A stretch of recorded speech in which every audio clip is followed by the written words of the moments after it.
Hi everyone, and welcome back to this class dedicated to Bhakti Yoga. So, Bhakti Yoga is one of the four paths in yoga in order to reach enlightenment. So we have four paths in yoga. We have what we call Jnana Yoga, Raja Yoga, Karma Yoga, and Bhakti. So Jnana Yoga is about self-knowledge. Raja Yoga is the eightfold path that we learn here at Gayatri School, which is the eightfold path, all of the limbs, the yamas and the niyamas, all the yoga philosophy. And Karma Yoga is selfless service. And all these four paths, including Bhakti Yoga, are meant to help us to reach enlightenment, which is the ultimate goal of yoga, and find that union between mind, body, and soul. So Bhakti Yoga actually comes from a root Sanskrit word which is bhaj, which means to worship or to adore God or universal consciousness. You can also call it this way. So it's really about this very close and intimate relationship between you, the individual soul, which we call the Atman, and the universal soul, which we call the Brahman. Okay, so Bhakti Yoga is really to find that union between you, the individual soul, with the universal soul, the Brahman.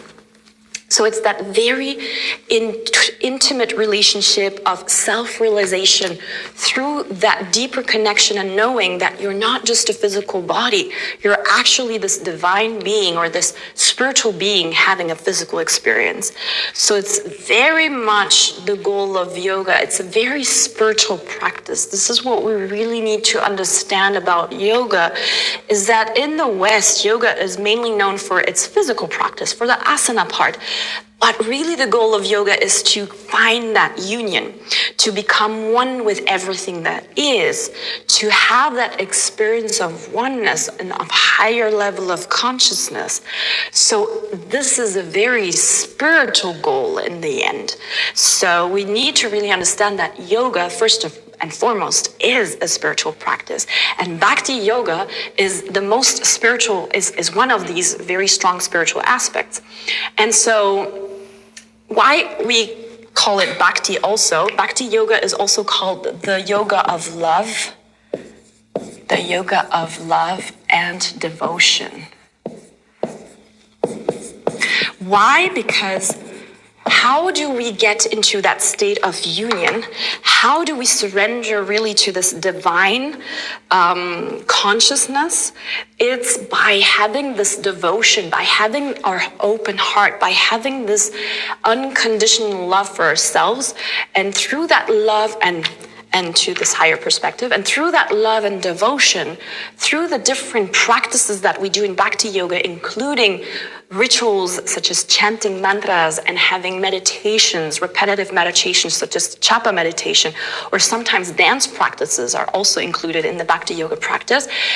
Through that love and devotion, this is how we step up in this higher level of consciousness and find God or that universal consciousness within, right? So this is really what Bhakti Yoga is about. And one of the biggest practice in Bhakti Yoga is mantra.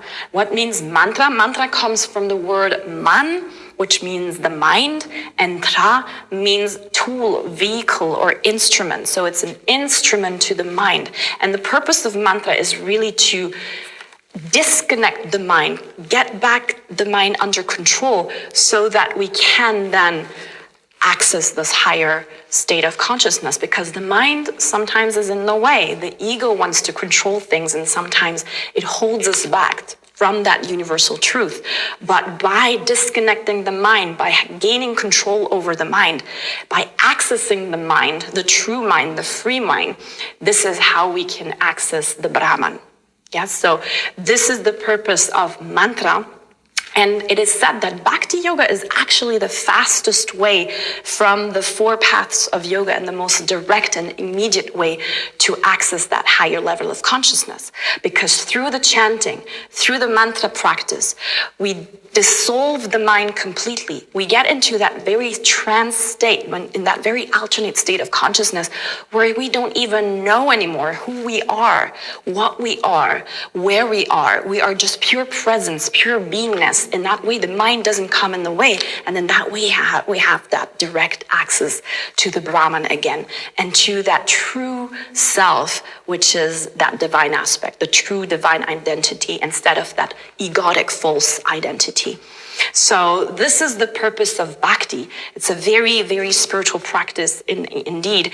And mantra not only has this spiritual benefits, but also mantra has physical benefits, because when we activate through the tongue, by vibrating the tongue, when we chant, we activate certain key glands in the body.